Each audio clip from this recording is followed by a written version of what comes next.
दोस्तों, कहानी की शुरुआत होती है तीन लड़कियों से जो समुंदर के खूबसूरत नजारों के बीच पार्टी करने आई थी। लेकिन तभी इन्हें आसमान में हरे रंग की रोशनी दिखाई देती है और माहौल एकदम बदल जाता है। इनमें से एक लड़की क्लारा जल्दी से बोट को कंट्रोल करने चाहती है और देखती है कि सारे इलेक्ट्रॉनिक इक्विपमेंट्स खराब हो गए हैं। और तभी बाहर इसकी दोनों फ्रेंड्स जमीन पर गिर पड़ती है और आसमान से एक बर्फ का टुकड़ा नीचे आता है। और फिर यहाँ से सीन शिफ्ट होता है अर्जेंटीना की एक सिटी पर, जहाँ तीन लोग दिन से बिजली गायब होने के कारण बिजली विभाग के खिलाफ प्रोटेस्ट कर रहे थे। इसी ट्रैफिक में हुआन नाम का एक शख्स भी था जो अपने दोस्त के घर जाता है और यहाँ पर खुलासा होता है कि एक पावर सब स्टेशन आग के लिपटों में धधक रहा है। खैर फायर ब्रिगेड सब कुछ संभाल लेती है और हुआन बेफिक्र होकर अपने दोस्त के साथ पोकर खेलने लगता है। खेल के बीच में अचानक से लाइट गुल हो जाती है। जब ये फ्लैश लाइट के लिए मोबाइल उठाते हैं तो ये भी काम नहीं करती और बाहर तेज धमाकों की आवाज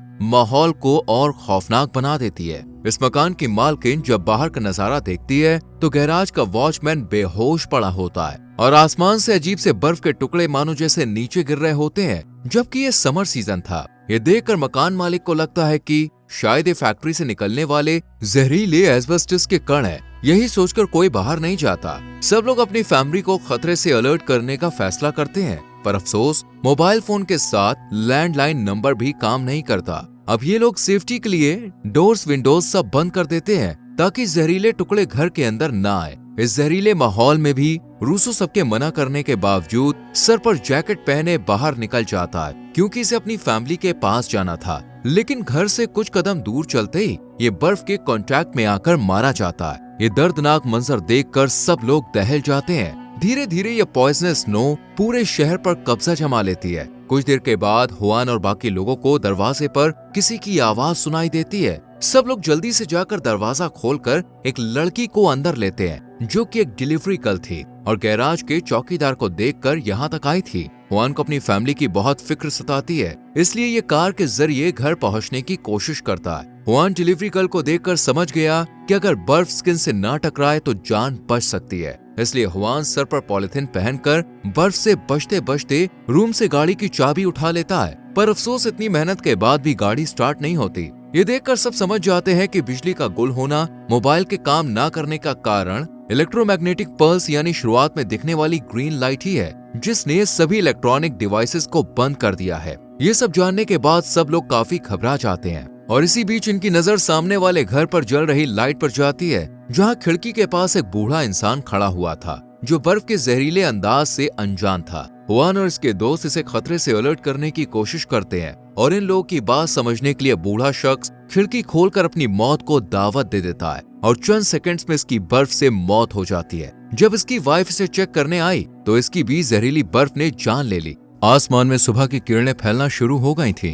ये देखकर हुआन अब जल्द से जल्द घर जाने का फैसला करता है क्योंकि उसकी बेटी मॉर्निंग वॉक पर जाती थी, इसलिए उसकी जान को खतरा था। हालांकि हुआन के दोस्त इसके बाहर जाने से खुश नहीं थे, लेकिन हुआन की जिद के आगे ये भी झुक गए और इन्होंने हुआन को एक वाटरमार्क सूट और गैस मास्क पहनने को कहा। अपने पूरे शरीर को ढकने के बाद हुआन बैग लेकर बाहर निकल आता है और जहरीली बर्फ इसे कोई नुकसान नहीं पहुंचा पाती। हर कदम बढ़ाने के साथ हुआन को एक लाश मिलती है और पूरा शहर कब्रिस्तान बन गया होता है। जितने भी बाहर लोग थे वो सब मौत की आगोश में समा चुके थे। तेज हवा को चीरते हुए हुआन अपनी एक्स वाइफ के घर जाने लगता है क्योंकि इसकी बेटी डिवोर्स के बाद अपनी मॉम के साथ रहती थी। रेलवे ट्रैक से शॉर्टकट रास्ता अपनाने के दौरान हुआन को एक ट्रेन लाशों से घिरी हुई नजर आई और जब हुआन आगे बढ़ा तो इसे ट्रेन के अंदर से कुछ लोग चीखते चिल्लाते मदद की गुहार लगाते हुए दिखाई दिए। हुआन ने इनके पास जाकर इन्हें इशारों से समझाया कि वो उन्हें नहीं बचा सकता क्योंकि उसके पास प्रोटेक्शन सूट नहीं थे,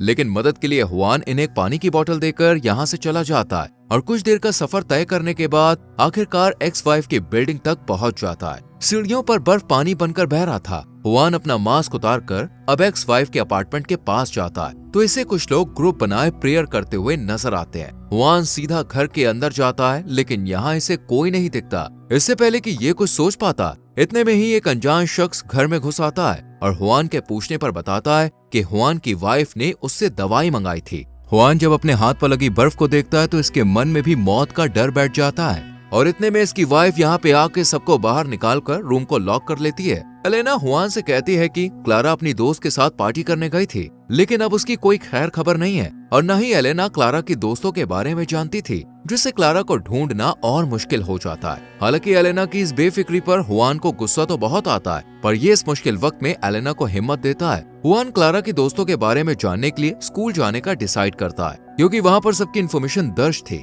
इसी बीच इनके दरवाजे पर दस्तक होती है और जब हुआन डोर ओपन करता है तो भीड़ काफी जमा होती है, जो असल में हुआन से उस राज के बारे में पूछने आई थी, जिससे हुआन बर्फ से बचकर घर तक आया था। हुआन इन्हें समझाता है कि मैंने सिर्फ गैस मास्क की मदद से बर्फ से प्रोटेक्शन की है। मास्क की बात सुनकर एक गंजा शख्स हुआन से मास्क देने की जिद करता है, क्योंकि इन्हें सुपरमार्केट से मिनरल वाटर लेकर आना था। हुआन को इस वक्त क्लारा को ढूंढने के लिए मास्क की सख्त जरूरत थी, इसलिए ये इन्हें गन पॉइंट पर लेकर यहाँ से जाने लगता है। पर तभी गंजा आदमी हुआन पर फायरिंग करना शुरू कर देता है। ये देखकर हुआन एलेना को लेकर एक फ्लैट में दाखिल होता है और डोर को अलमारी से बंद कर देता है। हुआन एलेना को गैस मास्क और वाटरप्रूफ जैकेट पहनाकर नीचे खड़ी कार की मदद से यहाँ से भेज देता है, ताकि वो क्लारा को ढूंढ सके।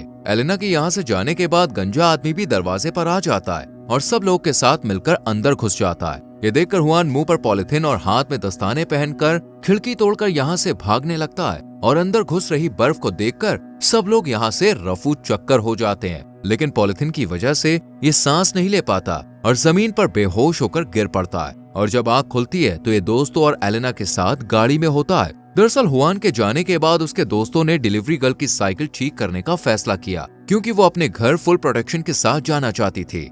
फवाली ने साइकिल रिपेयर के वक्त गौर किया कि इलेक्ट्रोमैग्नेटिक अटैक का असर पुराने जमाने के इक्विपमेंट्स पर नहीं हो रहा है। ये देखकर फवाली दोस्तों को कार में बैठाकर एक फायर स्टेशन ले गया और सबने यहाँ से सेफ्टी सूट पहन लिया और रास्ते में एलेना मिली और फिर हुआन बेहोशी की हालत में पड़ा हुआ दिखाई दिया। इस तरह सब लोग फिर से साथ आ गए। ये पूरा ग्रुप ये देखे बिना आगे बढ़ जाता है कि आसमान से आग के गोलों की बौछार हो रही है। इस सबसे अनजान ये लोग वापस फवाली के घर आ जाते हैं। हुआन अब वॉकी टॉकी के थ्रू हेल्प मांगने की कोशिश करता है, पर कोई रिप्लाई नहीं मिलता। लुकास इस खतरनाक जगह से दूर जाने का सजेशन देता है, लेकिन हुआन अपनी बेटी के बिना जाने से मना कर देता है। हुआन और एलेना स्कूल जाने के लिए फवाली से उसकी कार मांगते हैं, पर फवाली आखिरी उम्मीद कहकर उसे देने से इनकार कर देता है, जिस वजह से हुआन और एलेना पैदल स्कूल का सफर तय करते हैं। स्कूल पहुंचने के बाद ये लोग स्टूडेंट्स की इन्फॉर्मेशन निकालते हैं। हुआन गाड़ी का इंतजाम करने लगता है। इसी बीच हुआन को विजन में अपनी बेटी आग के लिफ्टों से घिरी हुई नजर आती है और जब इसे होश आता है तो एक गाड़ी में होता है। एलेना स्कूल में स्टूडेंट्स की लाशें बिछी देखकर दंग रह जाती है और तभी इसे कॉरिडोर के दरवाजे पर किसी की आहट महसूस होती है। एलेना जब दरवाजे से अंदर झांकती है तो इसके अंदर एक लड़का होता है जो हेल्प के लिए चिल्ला रहा था। हुआन यहाँ पर आकर इस लड़के को बाहर निकाल लाता है, जिसे इसके ही दोस्त ने बंद कर दिया था। ये लड़का जब अपने दोस्तों को लाशों में बदला हुआ देखता है तो बिल्कुल हैरान रह जाता है। एलेना इससे क्लारा के बारे में सवाल करती है, पर इसे कुछ भी पता नहीं होता। लेकिन हाँ, क्लारा के पास बैठी एक लड़की जिसका नाम सारा था, वो उसे पहचान जाता है और इन दोनों के साथ मिलकर सारा के घर जाने लगता है। लेकिन सारा तक पहुंचने के लिए लड़के ने शर्त रखी थी कि हुआन को लड़के को उसके घर छोड़ना होगा। हुआन शर्त कबूल करके सारा के घर पहुंच जाता है। एलेना और हुआन सेफ्टी सूट पहनकर बाहर निकलते हैं। पहले तो ये इज्जत से दरवाजा खटखटाते हैं, लेकिन जब कोई नहीं आता तो दोनों जबरन अंदर घुसकर तलाशी लेने लगते हैं और कुछ कदम आगे बढ़ने पर इन्हें पूरी फैमिली बर्फ में जमी हुई नजर आती है। ये नजारा देखकर कार में बैठा लड़का रोने लगता है, क्योंकि ये सारा का कहकर इन्हें अपने घर लाया था। हुआन को लड़के के झूठ पर काफी गुस्सा आता है, पर यह एलेना के समझाने पर शांत हो जाता है। फैमिली को खोने के बाद लड़के की तबीयत बिगड़ने लगती है और उसे तेज बुखार हो जाता है, जिस वजह से एलेना और हुआन उसे मेडिकल स्टोर में ले जाकर दवाई देते हैं और तभी दरवाजे पर एक प्रेग्नेंट वीमन आकर इनसे हेल्प की गुहार लगाने लगती है। हालांकि इसे अंदर लेना रिस्की था, लेकिन एलेना इसकी कंडीशन देखकर इसे अंदर ले लेती है और ये लड़की ने गन पॉइंट पर लेकर दूसरे रास्ते से अपने साथी को भी अंदर बुला लेती है और दोनों लुटेरे हुआन एलेना को रूम में बंद करके सारा सामान, मेडिसिन और कार की चाबी लेकर यहाँ से भाग जाते हैं। लेकिन खुशकिस्मती से इनके साथ यहाँ आया लड़का बच जाता है और इन्हें रूम से बाहर निकाल लेता है। अब तीनों कार को उन लुटेरों के नाम करने के बाद पैदल ही यहाँ से आगे बढ़ने का फैसला करते हैं और तेज बर्फबारी के बीच आगे बढ़ते रहते हैं। रेलवे ट्रैक पर पहुंचने के बाद हुआन नोटिस करता है कि जो लाशें पहले यहाँ मौजूद थी वो अब गायब है। सिर्फ पहचान के लिए उनका सामान यहाँ मौजूद था, पर कैसे और कहाँ गई ये लाशें? ये सोचकर हुआन ट्रेन के पास जाता है, लेकिन यहाँ का नजारा देखकर इसकी आंखें खुली रह जाती हैं, क्योंकि कल तक सर्वाइवर से भरा ट्रेन का डिब्बा आज खाली था। ट्रेन की सीट और लोहे की रॉड्स को बुरी तरह से मोड़ दिया गया था। मानो कोई अद्भुत ताकत ने यह कारनामा किया हो। यह हैरान कर देने वाला नजारा देखकर तीनों फवाली के घर आ जाते हैं और देखते हैं कि फवाली घर को छोड़ने की तैयारी में लगा हुआ है, जबकि कुछ समय पहले इसने मदद की आस में यहाँ रुकने का फैसला किया था। इस चेंजिंग फैसले पर फवाली बताता है कि ब्राजील में वायरलेस सिग्नल से जानकारी मिली है कि वहाँ का हाल भी हमारे शहर जैसा ही है और पूरी दुनिया में यही माहौल है, इसलिए मदद आने का कोई सवाल नहीं उठता। फवाली आइलैंड पर बने अपने घर पर जाने का डिसाइड करता है। बाकी दोस्त भी इसके साथ जाने के लिए राजी हो जाते हैं, पर हुआन क्लारा को ढूंढे बिना यहाँ से नहीं जाता। इसके बाद हम हुआन और अलीना को लूटने वाले लुटेरों को पेट्रोल पंप के पास गाड़ी में बैठा देखते हैं। जब लड़का गाड़ी में पेट्रोल भरने के लिए बाहर निकलता है तो उसे अजीब साया नजर आता है और फिर अचानक से इसकी गाड़ी पर हमला होता है और ये खाई में गिर जाती है। अगली सुबह फवाली दोस्तों के साथ द्वीप पर जाने की तैयारी करने लगता है, जबकि हुआन अकेला ही कम्युनिकेशन सेंटर से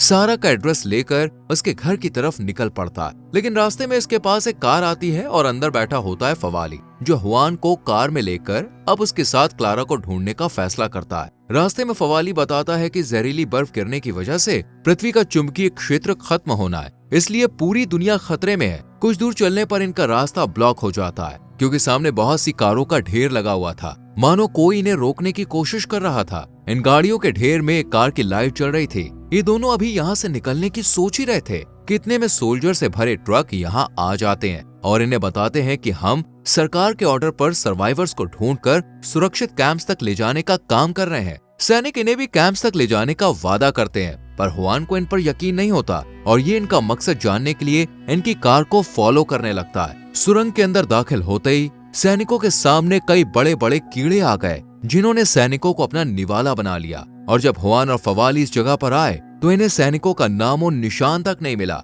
हुआन ने सेफ्टी के लिए जमीन पर पड़ी एक गन को उठाकर अपने पास रख लिया। अब दोनों पैदल आगे बढ़ने लगे, तभी इन्हें कुछ हलचल महसूस हुई। फवाली और हुआन ने छुप कर देखा कि एक बड़ा सा कीड़ा इंसानी लाश को खींचकर एक होल में घुस रहा है। ये नजारा देखकर दोनों जल्दी से यहाँ से भागने लगते हैं और जल्दबाजी में फवाली डस्टबिन से टकरा जाता है। आवाज सुनकर कीड़ा सुरंग से बाहर निकल आता है, जिसे रोकने के लिए हुआन इस पर फायरिंग करता है और फाइनली जब ये उसके बिना कवच के सर पर शूट करता है तब ये कीड़ा मौत की नींद सो जाता है। लेकिन इसके बाद और भी कीड़े इनकी तरफ बढ़ने लगते हैं। इस मुश्किल वक्त में एक शख्स इन्हें हाथ का इशारा देकर बुलाता है और दोनों उसके फुटप्रिंट्स को फॉलो करते हुए एक टावर तक पहुंच जाते हैं, पर डोर लॉक होता है। इतने में कीड़े भी इनके पास आ जाते हैं और ऊपर से फेंके आग के गोले के कारण कीड़े इन्हें कोई नुकसान नहीं पहुंचा पाते और दोनों पिछले रास्ते से अंदर चले जाते हैं, जहां इन्हें कई लोग मिलते हैं। हुआन इनसे इन कीड़ों के बारे में पूछता है, जिस पर एक बुजुर्ग शख्स ऊपर की तरफ इशारा करता है। हुआन आसमान की तरफ कुछ आग के गोलों को देखता है।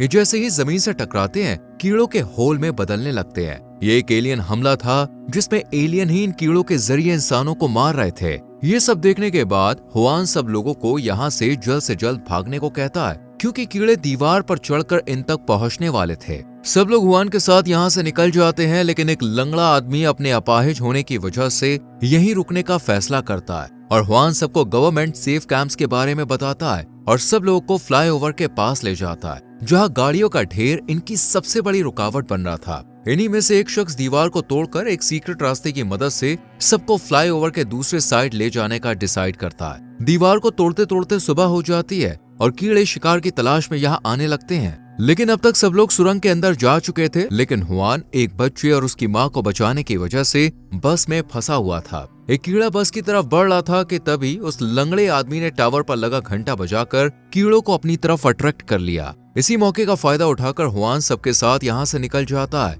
इधर टावर पर लंगड़ा आदमी कीड़ों को मारने के लिए पेट्रोल छिड़क कर आग लगा देता है। दूसरी तरफ हुआन एक सही गाड़ी को ढेर से निकालने की कोशिश करता है, लेकिन ये शोर एक कीड़े को आकर्षित कर यहाँ खींच लेता है। हुआन कीड़ों पर फायरिंग करता है और सब गाड़ी में बैठ जाते हैं और हुआन के साथ यहाँ से निकल पड़ते हैं। रास्ते में इन्हें टावर आग में जलता हुआ दिखाई देता है, यानी वहाँ सब मारे गए थे।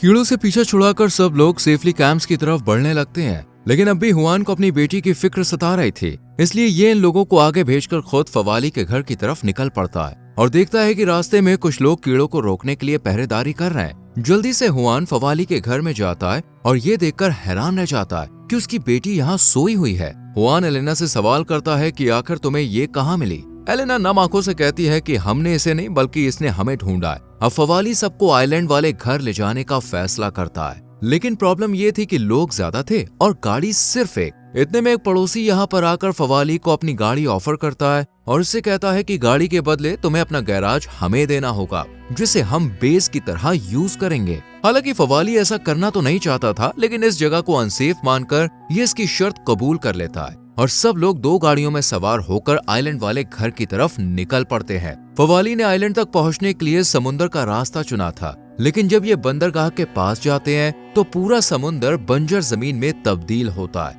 ये देखकर सब समझ जाते हैं कि इनका आइलैंड हाउस भी सेफ नहीं है, इसलिए अब ये अपनी गाड़ी कैंप्स की तरफ मोड़ते हैं। रास्ते में एक पुलिस अफसर को देखते हैं जिसे शूट करके मारा गया था और ये काम किसी इंसान का ही था। एलेना क्लारा के बदलते बर्ताव को लेकर काफी फिक्रमंद होती है, क्योंकि उसे ये तक याद नहीं था कि वो उन तक कैसे आए। खैर, जब ये सुपरमार्केट के पास पहुंचते हैं तो वहाँ लोगों का मेला लगा होता है। एक आदमी इन सबको अंदर लेकर जाता है, जहाँ कई सारे लोग थे और यहाँ सरवाइव के लिए ढेर सारा खाना भी था और बाकी सब आज पेट भरकर खाना खाते हैं। हुआन को यहाँ पे पता चलता है कि जेल से भागे हुए कैदी लोगों को मार रहे हैं। ये बात सुनकर हुआन को कुछ अजीब लगता है। इधर हुआन का दोस्त लुकास शराब की तलाश में सुपरमार्केट के एक सुनसान एरिया में पहुंच जाता है। जैसे ये शराब की बोतल उठाता है, उसे बाहर से कुछ अजीब सी आवाज सुनाई देती है। अगली सुबह हुआन की जब आंख खुलती है तो माहौल काफी भगदड़ वाला होता है। सब लोगों के साथ हुआन भी बाहर निकलकर जब आसमान की तरफ देखता है तो बर्फबारी थम चुकी होती है और सूरज अपनी किरणों को खुशनुमा बना रहा होता है। इस नजारे को देखकर सब लोग खुशियां मना रहे थे।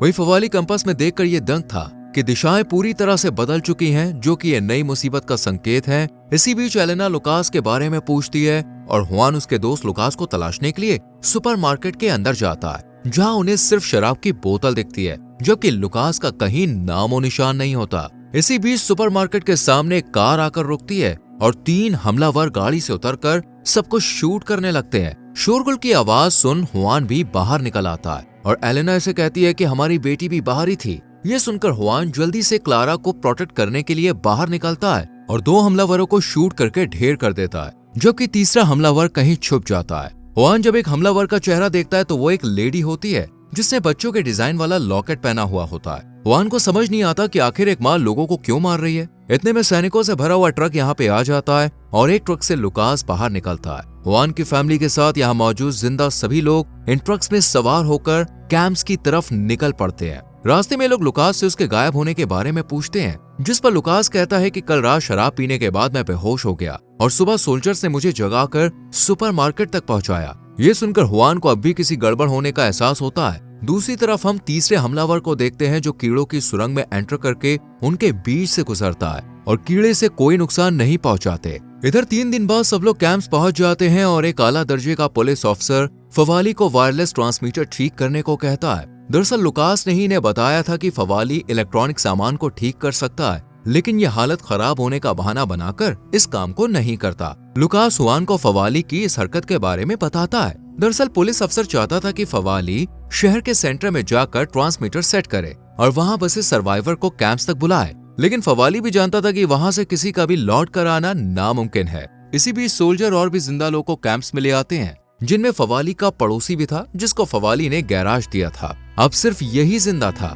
रात में हुआन के साथ ही उसे ट्रांसमीटर सेट करने के लिए राजी करते हैं, क्योंकि इस मिशन के जरिए कई मासूमों को कैंप्स तक लाया जा सकता था। हुआन फवाली से ट्रांसमीटर सही कराता है और सुबह एक बड़ा ग्रुप इस मिशन के लिए निकल पड़ता है। रास्ते में इन्हें कुछ कार्गो प्लेन सिटी की तरफ बढ़ते हुए दिखते हैं, जो इंसानों को बचाने के लिए अब भी कोशिश में जुटे हुए थे। ये ग्रुप जल्द ही एक रेलवे स्टेशन पर पहुंच जाता है। कुछ लोग बाहर पहरेदारी देते हैं, जबकि कुछ ट्रेन को हथियारों से जोड़ने का काम करते हैं। पूरी तैयारी करने के बाद सब लोग ट्रेन में बैठकर आगे बढ़ते हैं, लेकिन कुछ दूरी पर पटरी पर मौजूद गाड़ी इनका रास्ता रोकती हुई नजर आती है। लेकिन ये लोग रुकने वाले नहीं थे, इसलिए सब सेफ्टी सूट कसकर आगे बढ़ते हैं और रास्ते में आई रुकावट को हटाकर तेजी से ट्रेन को आगे ले जाते हैं और सब बेहद खुश होते हैं। लेकिन इनकी इस खुशी पर ब्रेक तब लग जाता है जब शहर में आगे ले जाने वाला रास्ता पूरी तरह से नाकामयाब होता है। इसलिए अब सब लोग आगे का सफर पैदल ही तय करते हैं और रास्ते में इन्हें कार्गो प्लेन चकनाचूर हालत में जमीन पर पड़ा मिलता है। लेकिन इसका ये हाल किसने किया,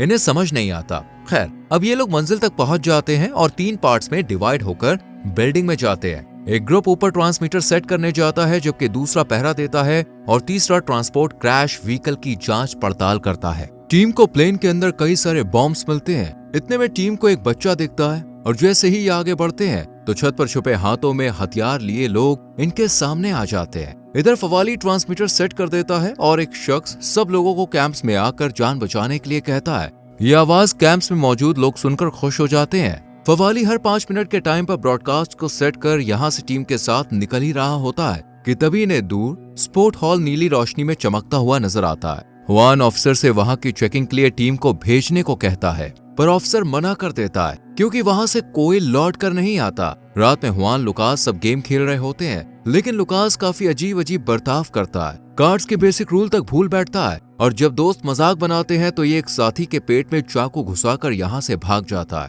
हुआन जब इसके पास आता है तो ये बिल्डिंग पर खड़ा होकर ब्लू लाइट को देखता है और कहता है मेरा मिशन कंप्लीट हो गया और बस नीचे कूदकर जान दे देता है। हुआन और इसके साथी नीचे आकर छुपकर देखते हैं कि बहुत सारे लोग इनकी तरफ आ रहे हैं और इनमें से एक शख्स इन्हें देखकर अपने साथियों को इन्हें पकड़ने को कहता है। हुआन इनसे बचते बचाते अपने साथियों के साथ ट्रेन में चढ़ जाता है और अब 20 में से सिर्फ 5-6 लोग ही बचे थे। हुआन कैंपस में जाकर इस पूरी घटना की रिपोर्ट करने के बजाय स्पोर्ट हॉल में चला जाता है, जहां नीली लाइट के अट्रैक्शन में बहुत सारे लोग मौजूद थे और इनमें क्लारा भी थी। अचानक से नीली रोशनी से एक अनेकों उंगलियों वाला हाथ निकलकर कुछ इशारा करता है और कुछ लोग इस इशारे को समझकर यहाँ से रवाना हो जाते हैं। ये देखकर हुआन सब समझ जाता है कि एलियंस इन सब लोगों को कंट्रोल कर रहा है और वो कैंप्स भी एलियन का ही अड्डा है जिसमें लोगों को कंट्रोल किया जा रहा है। लेकिन इसका असर हुआन पर इसलिए नहीं हुआ क्योंकि ये इटर्नल एलिमेंट है जो अलग अलग टाइम में जा सकता है। एलियन सभी लोग को अपने कंट्रोल में कर लेते हैं और सिर्फ हुआन ही बचता है,